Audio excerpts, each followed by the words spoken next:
Hello, this is an overview of CiteSpace. Let's get started. This is a web page you can get more information.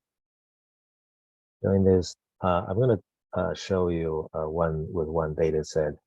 You can create your own one. So this is from the Web of Science about the topic large language models. So here's the structure.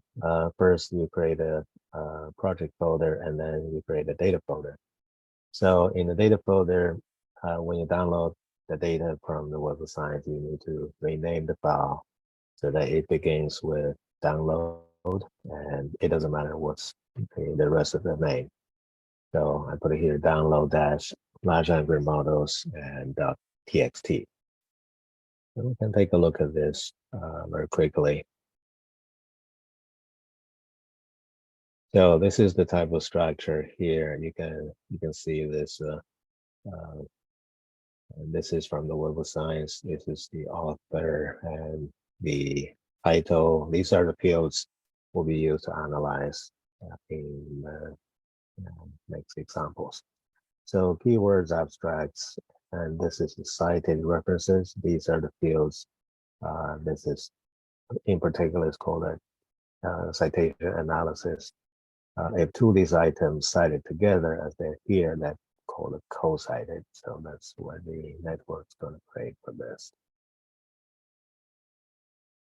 Okay, so this is the data.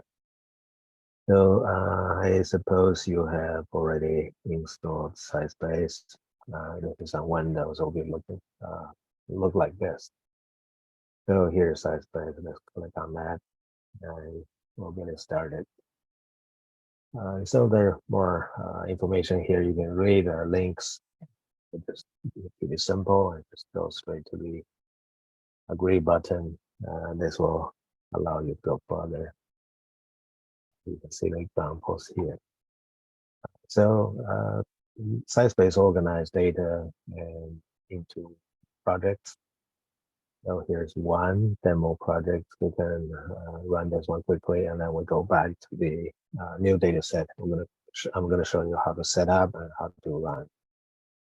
So this is very simple. Just click go. You don't have to change anything. Just to have a good idea of what is the general purpose of this software.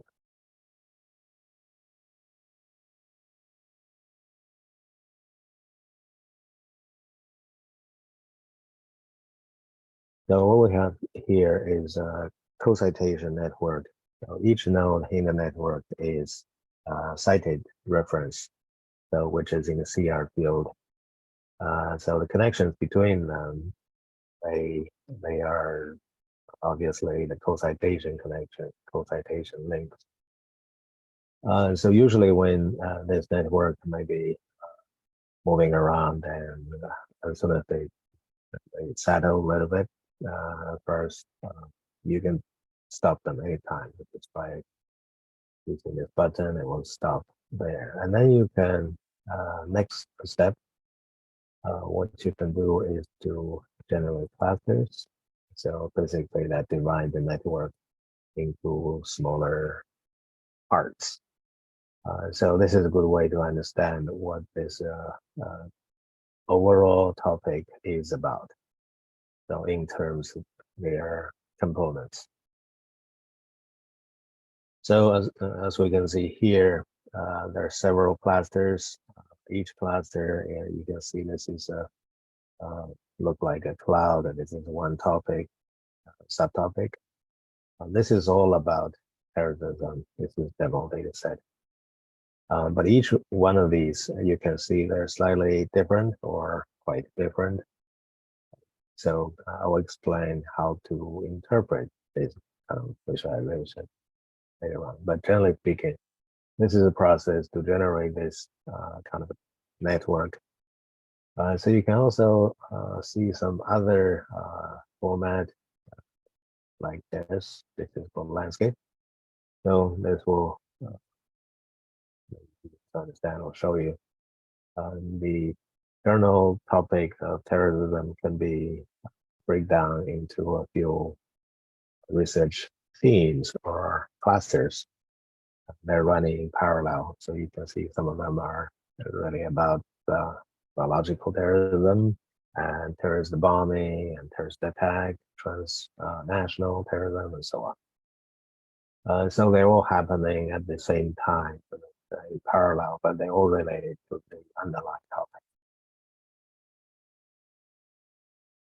So there are other ways you can understand in more detail about a topic. You can use this control panel, verify to change different parameters, the bounds, the size, and also the size of an node indicate the volume, frequency, or citations one article received. So the larger one certainly receive the more citations than smaller ones. You can also see that here you can change this to something I call the tree rings. The tree ring indicate the history of the citation history of an article. So each one, how they're cited in what year. So this is one function is called the burst. The burst indicate the sharp increase of citation counts over the years. So that tend to give us a good idea what are the attention in the past in this research field.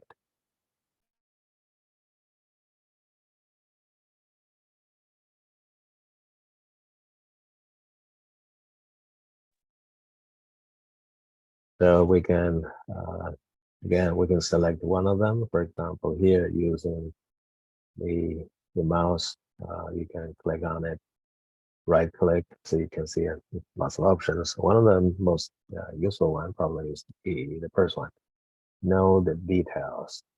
So the thick segment of this line indicate the time when this article has been really highly cited. This is between 2000 and 2001. So if you want to see more details of which articles cited this one, go here. There are 27 articles.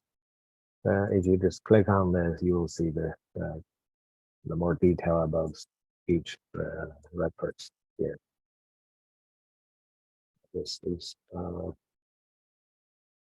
example demo. Now let me get back and show you how to handle a new data set that you can just download your any data set, whatever topic.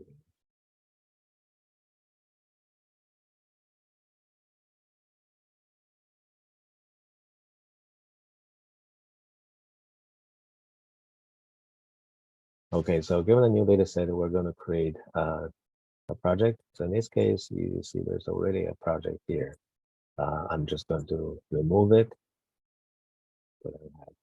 Just pretend we're starting from scratch. So one recommendation before you do anything, it's a good idea to do this. So this is to pre-process the data set. So I'm going to explain this as we go on. Use this function. So here we need to use the first tab. This is we're going to use this one. It's called a duplicate removal or remove duplicates. This function is supposed to identify any duplicated records in your data set. But a very good side product, byproduct, or is that even you don't have any duplicates in your data set, this process will reorganize or optimize the data structure so that later process will be much easier and faster.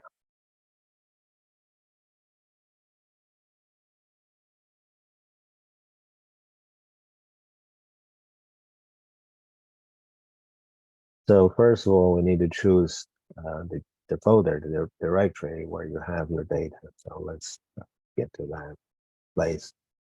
So I have it in this folder, and what we need is the path for this data folder. Just copy that and put it as the input folder here.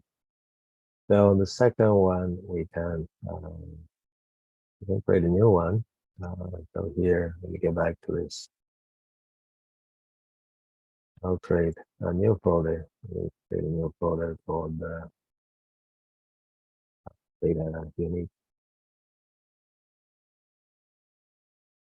So then now this is pre-processed data will be here. Copy it path.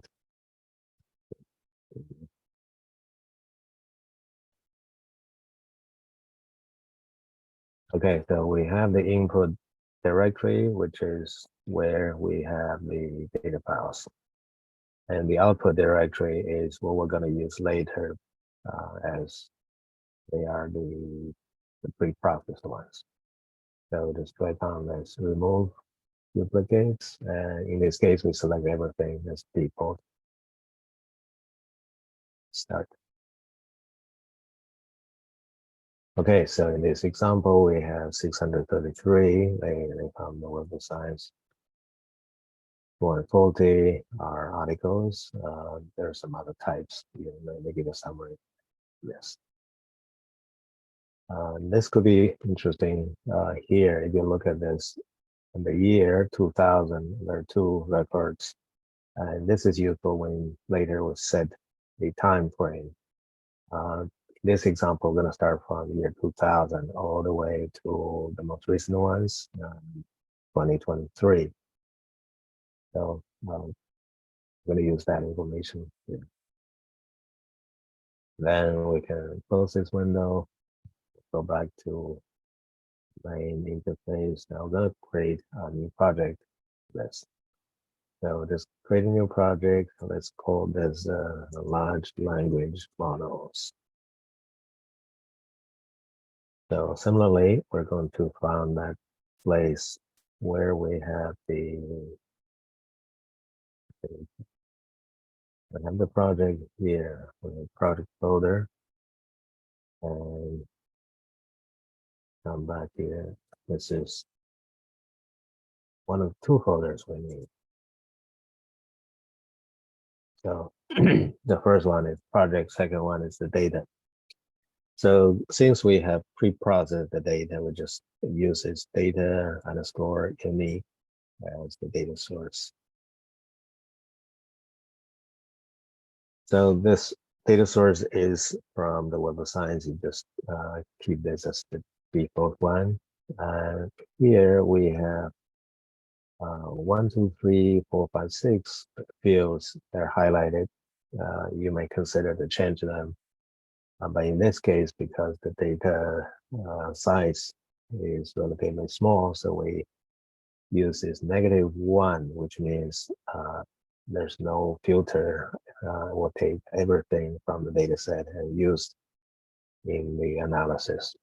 So -1, -1, -1. But later I'm going to explain if you want to fine tune, if you have much larger data set, what you can do is go back here and make the changes. So I'm probably going to make another video about that. Here we'll just keep it simple.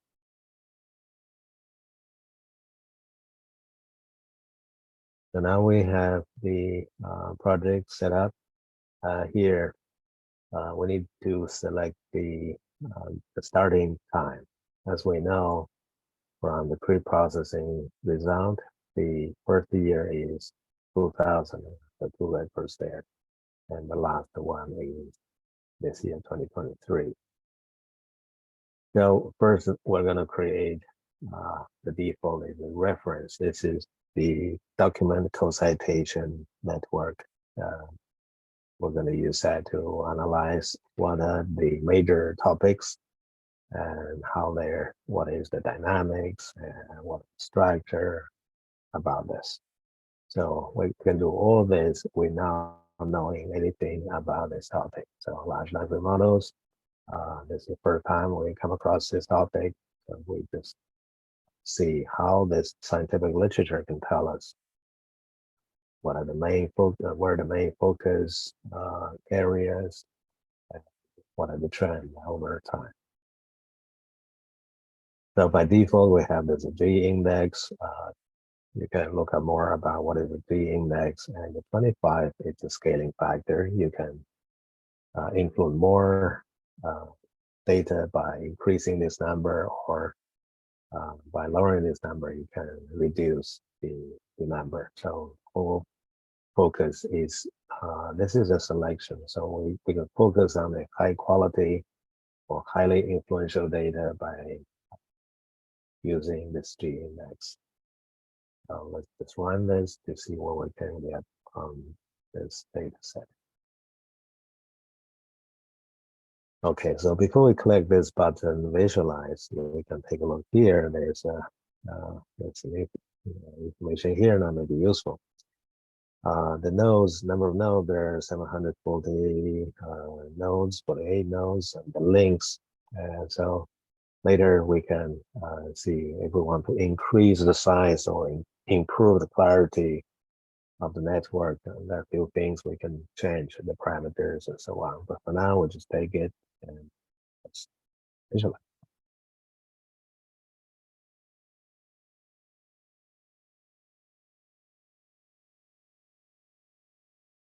So you can see the number here is moving. That's the indicator, some calculation. This is a window. Maybe you can come back to this window to monitor what's going on here. So this is actually calculate between the centrality for these nodes.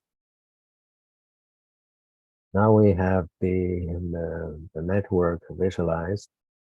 You can change this, the size of the nodes. You can get smaller size. So as soon as it is stabilized, it's more or less like the structure is like this. You can stop, or you can straight go to this button. This will it's called all-in-one. It will generate everything you need. So let's just do that. And so here we can select briefings. Either we're going to generate cluster labels. So this is an option. So where you're going to use the input from the titles or from keywords or from subject categories. So if you're not familiar with this topic to begin with, probably it's a good idea to use the high level sources such as the subject categories. Another good option is to use the K for keywords. But bear in mind, from the Web of Science data, we only have this keyword field after 1990. So if you want interesting something happen before that, this may not be a good choice. So I will select the T for title. And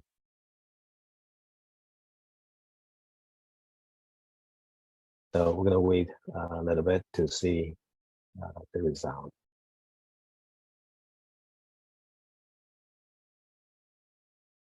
So the waiting time.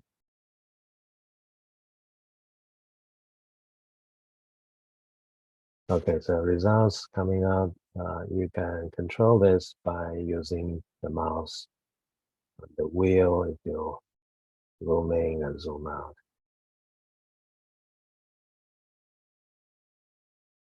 So here we can see a few clusters. Each group is a cluster similarly like what we have seen in the earlier terrorist examples. But here this is a new one. We can also look at the other way to display this. So for example, sometimes we can shrink this, but it's a good idea to shift this back to avoid the overlaps. So here's the strategy to interpret this, to analyze this. The whole topic about large language models can be divided into different subtopics. So each one of these can tell us something about development research.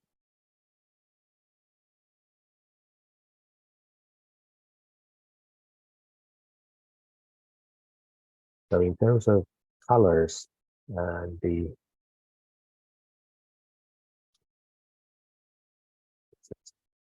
so one way we can select, this is strategy to begin with. So we start with you see the class here, there's a number in front of it. This number is a ranking from 0, which is the largest, 1, second largest, 2, third largest. So basically this is a rainbow color. So follow this color, you can get a rough idea what is the major focus of the development literature. So these are the lines. The lines indicate there are lots of strong links, even they are separated by their co-citation into different classes, but links are still pretty strong there. You can change the way that you can increase the transparency or decrease transparency. So using the slider, if you want to decrease it, you can click on this, they get more transparent. On the other hand, if you want to increase it, you can do this or change the higher value. And also, by the way, if you click on this here in between, each time it will increase by 10 points. So you can get a.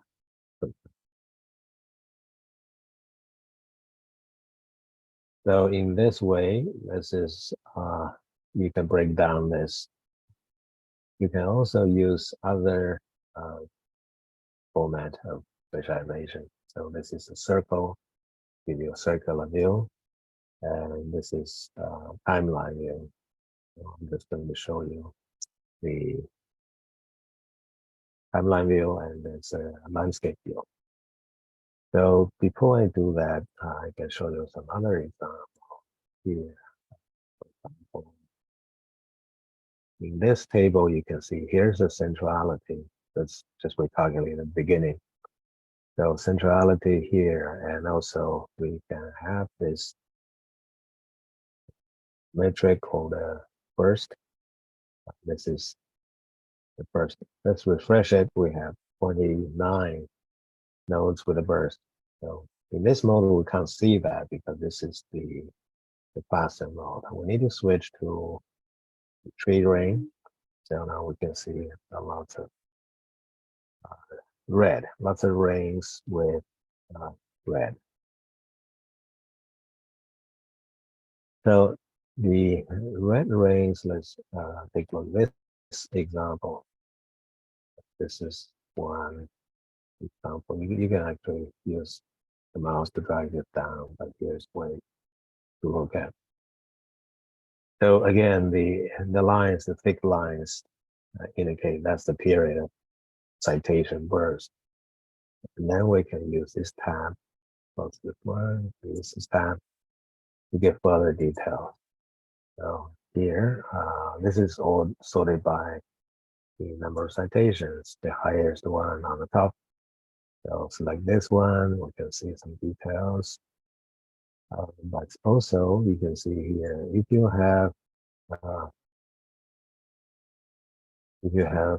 DOI here like this, you're gonna have a link here, full text. So click on this link, it will take you to the website. This is the original publication here.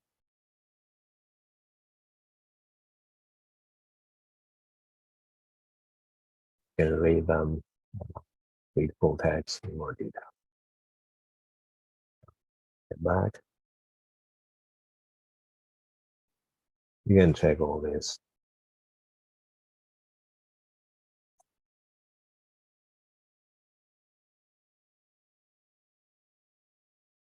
Let's get back to cluster view. Let's back to cluster view. You click anywhere else, and then we'll go back to the original display.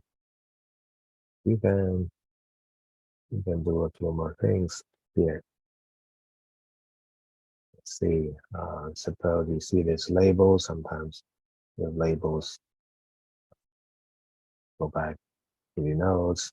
Some other times, if you show more labels, you want to avoid that overlapping. Go back and refresh times as you like. Okay, so let's save a copy of this visualization. Just save it.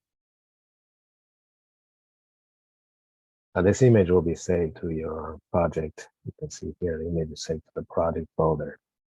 It's a PNG file. So now we have the centrality, we have the burst, we have saved the file, and then we can generate a summary. So generate summary. This is a summary report. So here you can save your time just by using this summary function. Basically, you will get more information if you generate a cluster, if you generate first detection result, also centrality.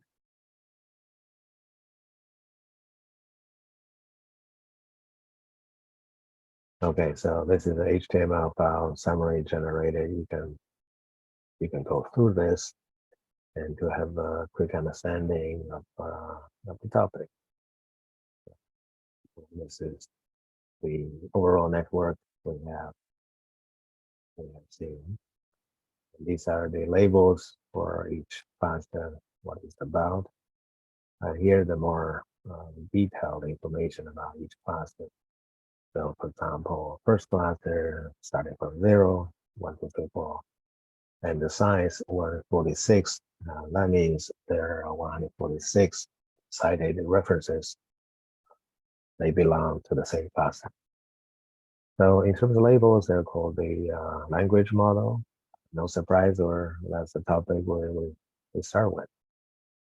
So more unique or more specialized labels, maybe we can look at this column, LLR, differential privacy, that's more specific than language model.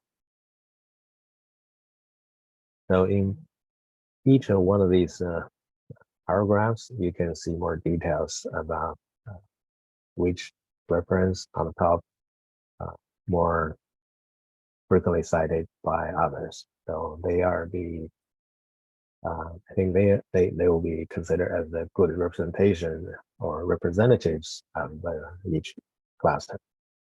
So you can take a look here.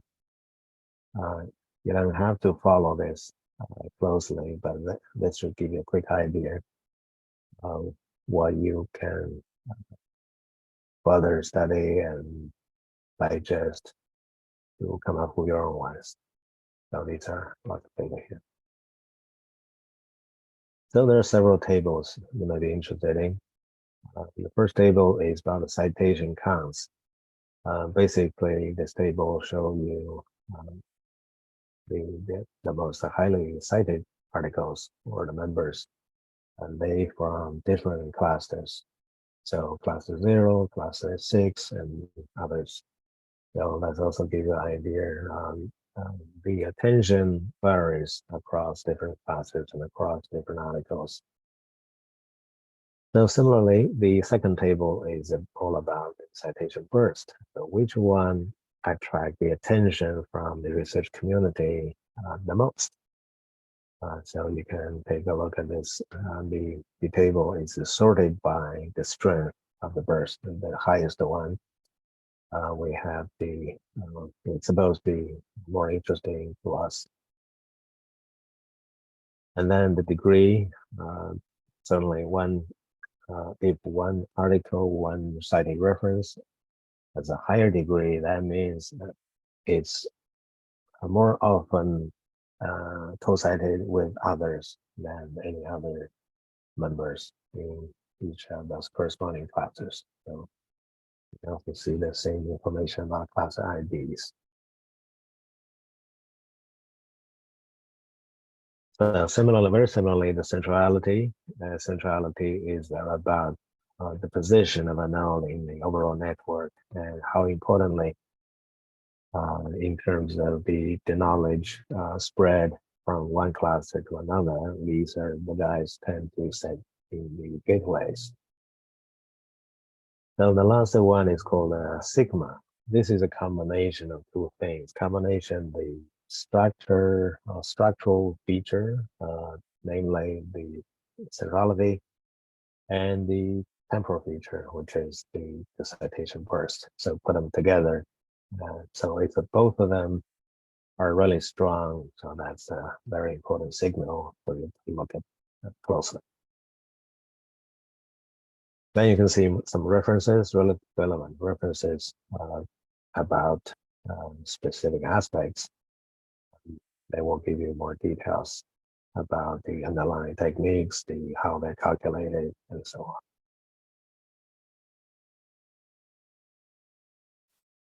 So we come back to this, the interface. We have the summary report. We can explore in different, with different functions in different ways. You can generate class labels using GPT API. So that will replace the labels here. You can also use, let me show this. You can also use different layout. So this is one of them. So it's asking whether you want to have a circular view, which is basically a circle. But you have two options. One is to put the largest cluster at the center of the circle. The other one is just simple circle. So let's make the largest one appear at the center.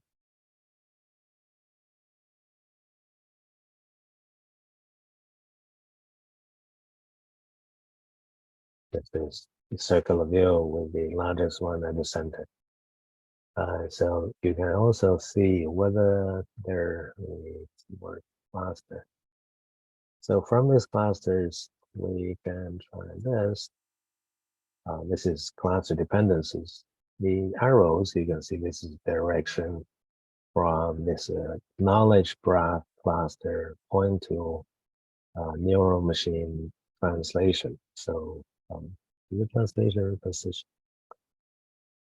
So anyhow, this is a cluster level dependencies. So that means the green cluster is citing the ideas from this blue cluster. So it means in that order, in terms of the knowledge development or discovery, which one comes first, which one is inspired by the other one. So here. Sometimes you see more arrows like this. Sometimes you see fewer. It's not a guaranteed. It just depends on how closely these clusters are connected in terms of whether in terms of how strongly articles in one cluster citing the other cluster's citers. So slightly subtle, but here the basic idea is just one cluster depends on the other cluster.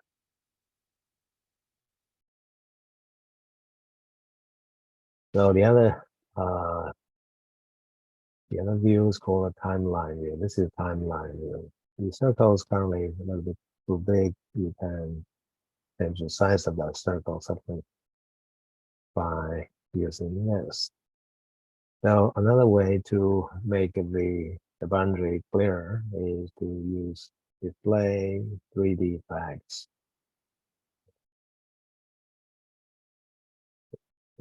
Smaller.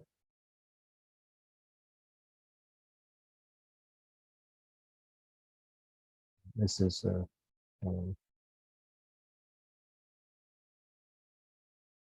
you can drag the network just using the mouse, drag using the wheels to show the zooming or zoom in. So basically, you can analyze the timeline view here for each cluster in terms of the length, when does it start, when does it end, and how strongly you have the references, whether a line contains a purple ring here is something that has a very strong determinate centrality. So in other words, it's something that could be really influential in terms of the network structure.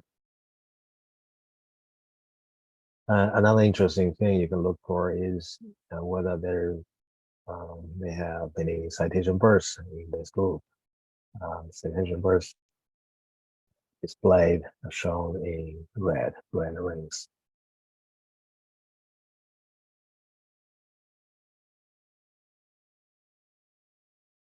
So this is another similar to timeline view, but this is called the landscape view. This is give you a border profile of each cluster over time. So if you look at the volume, if you look at the height of a peak, you will know, for example, the first one, the red one, you will know this is about more recent topic. They have lots of very active, lots of publications in this cluster. An interesting thing about this yellow one, for example, using variable length Markov model, you can think of this as a topic. The attention was strong between 1986 and before 2005. But after that, it's much weaker. The signal is much weaker than other clusters, such as the knowledge graph is growing very fast. And artificial intelligence certainly is like this. So these are these are the different formats of visualization. Put it together, they should help you to explore the literature about this. So let me just show you one more.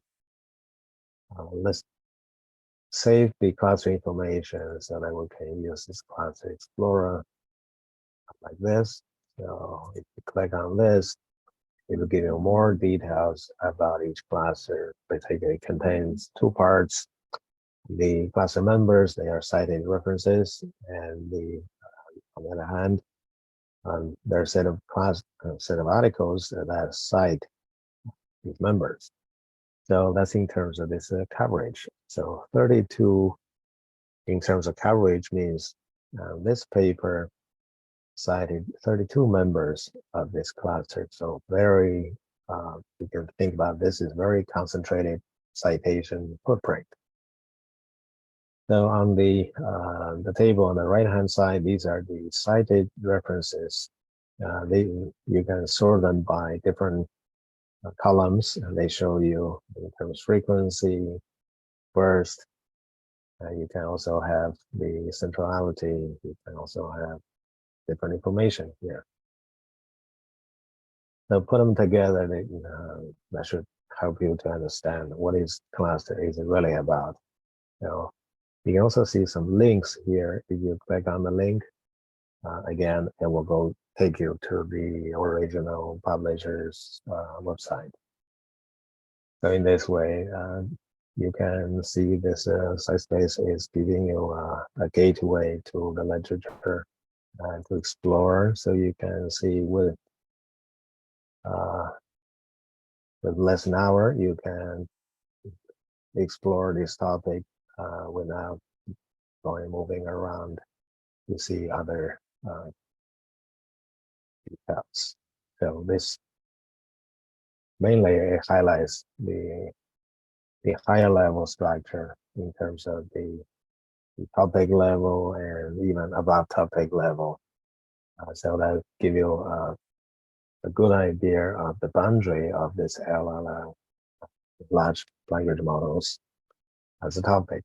So similarly, you can repeat this process, get your own data set, and explore it. So this will save you lots of time. And then I think I have covered the main things. But you can see there are lots of other options you can use. I'm going to cover this in probably in other videos later on. So once you get familiar with the main paths, you can explore other details. So until next video, thank you. I'll stop.